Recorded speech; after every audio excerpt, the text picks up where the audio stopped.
Hey, what's up guys, Rev here, and I am casting another practice game of Team Revoki. This time we have RevShadow facing off against RevLyra, who is spawning at the 3 o'clock position as the purple Terran on Metalopolis, and we do have RevShadow spawning as the yellow Protoss at the 12 o'clock position.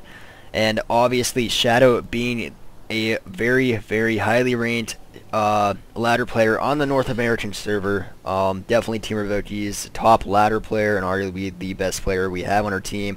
But not far behind Shadow at all is RevLyra, who's a very strong and very unique Terran player. All of his builds are something I would never do myself just because they're very micro intensive.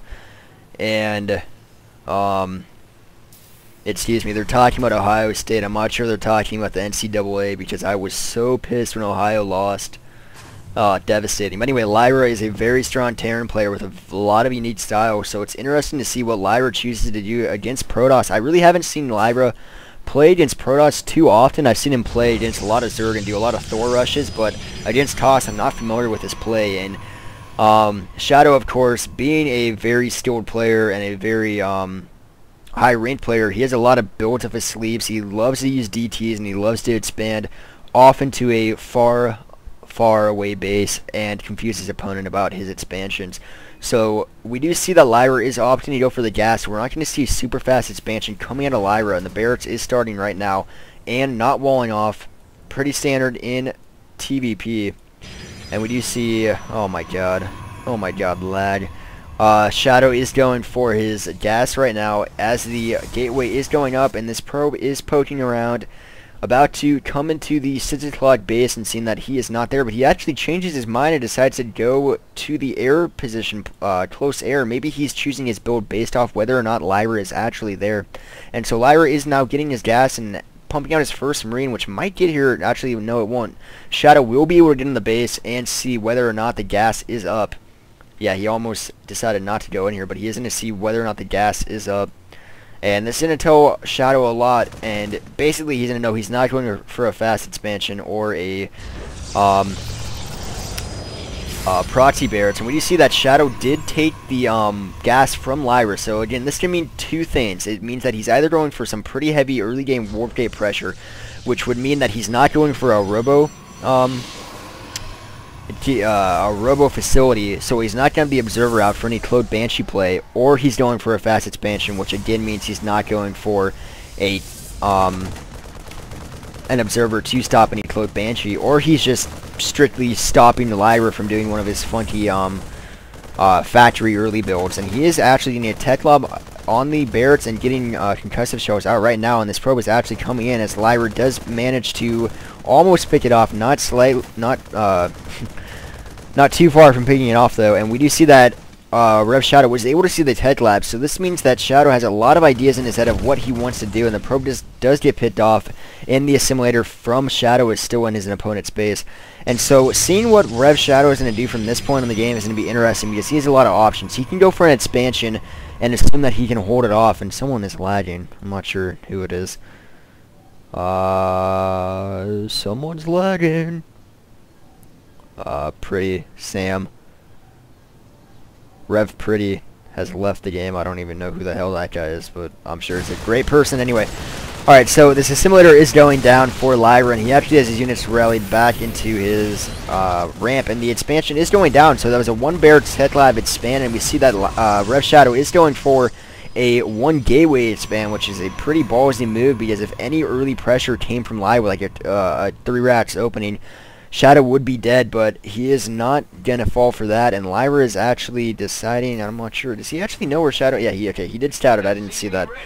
He has scouted Shadow, excuse me, and is going to be pushing out with 2 Marauders and 2 Marines, and putting out a second factory, and actually put a reactor on his first Barracks, and putting a Barracks on his old tech lab, and only on 1 gas still going into the game. And he is currently getting his command center up, and Lyra is pushing into the natural, and he's probably going to force a cancel, but Shadow is pulling a few probes to deal with this. He might be able to get at most the he is okay. That's what I was thinking. Sorry, I lost my train of thought. He was able to pick up the pylon and pull back, get that advantage, almost supply blocked Shadow, but did make his build go a little bit off cue because he has to put down that extra pylon and be a little weary of whether or not Shadow's going to be committing to this push. But obviously he is pulling back, putting up his factory, probably going into a medevac play. So this is actually pretty standard play coming from Lyra, which is really odd from my my previous spectating of his play. So he is getting stim up right now. Factory's almost done. The second gas did go down, so I'm pretty sure he's going to be dropping a starport and a reactor on this factory if he's going for a pretty standard build. And the orbital command just finished on his second command center, so he's going to drop this mule and transfer it to the natural. And I am a goddamn genius because I predicted that, because obviously it was very hard to predict. But you see that Shadow might be pushing out with a little bit of 3 gateway pressure, dropping his 4th gateway right now. And really, Lyra doesn't have too much to defend except for a bunker, which can be force-fielded off by these sentries and maybe busted through. But I doubt Shadow's going to engage in this unless he gets more zealots, because these sentries aren't going to do the damage required to actually bust this. He'll be able to block the bunker from being repaired, but doing any more than that with the sentries is too much to ask from this. The damage is pretty low against Marauders, and not too bad against Marines, but the Marauders are not going to allow the sentries to actually do too much damage. And he is warping in more Stalkers, so I would actually like to see him to get more Zealots, but what the hell do I know? I'm not a Protoss player, and I'm not a top North American ladder player. So he is pushing in, and whether or not he's going to go is, I'm not sure, but he is deciding to push in, force fielding part of the ramp, getting the bunker down. Okay, so he decided to get the bunker and pull back, picking off a few stray units that he was able to force field. So from here, I'm assuming Shadow's going to pull back, but he might actually decide to just go with his push. But Lyra is dropping a factory in his opponent's space, probably making him pull back and possibly creating a few Hellions, but I'm not sure what he's doing with that.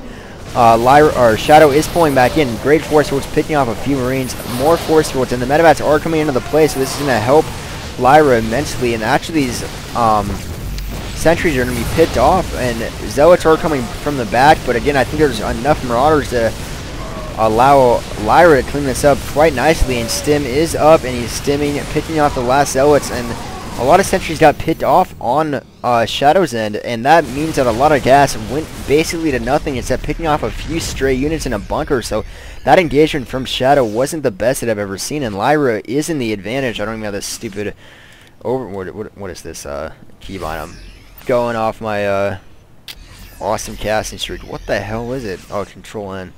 Alright, so we do see the supply in Lyra's favor, 78 to 62 supply, but Lyra is currently supply blocked, just about to be unsupply blocked, getting engineering bay up and 2 more barracks, so he's just macroing up after that expansion kicked in. And Shadow is still on a few gateways, and the Hellion actually did pop out from this factory after scouting that 2 more gateways are going down, so kind of sloppy to allow Lyra to see that, but there is an engagement as Shadow force fields most of the units behind and is pulling back as Guardian Shield does go up. And there's only 2 medevats on the field, but he's going to do a lot of damage with this Marauder heavy force against only Stalkers and sentries with low energy. So Lyra's looking pretty good, up by nearly 20 supply, now 25 supply. Zealots being warped in, but being killed before they can even actually get into play. And there are 5 barracks up for Lyra as he's continuing to macro up pretty heavily. And I don't really see Shadow being able to hold this. Probes are coming off the line, but this usually means that the Protoss player is in a lot of trouble. He might be able to fend this off, but actually stopping any further attacks is going to be very hard for RevShadow as he is down by almost 20 supply. And Lyra, that engagement was a good idea considering he pulled off so many probes, but he did lose those 2 important medevats, so it would have been nice to see him actually pull out of there in time to save the medevats. But 2 more gateways have gone up for Shadow, so we might see a pretty big counterattack attack. And actually Lyra's macro did slip as he was at 1,000 supplies, so he needs to either throw down a few more barracks, continue macroing up, or expand, which it is like he is opting to expand. And Shadow's actually going to take his disadvantage and turn it into an advantage by going for that 3rd base and dropping a double forge. So he's going to go for quick upgrades with this 6 warp gate play. So he might be able to crawl his way back into this game if he continues doing what he is doing. And Lyra's playing a little bit passive, which I actually don't agree with. If you allow a Protoss to get back into the game,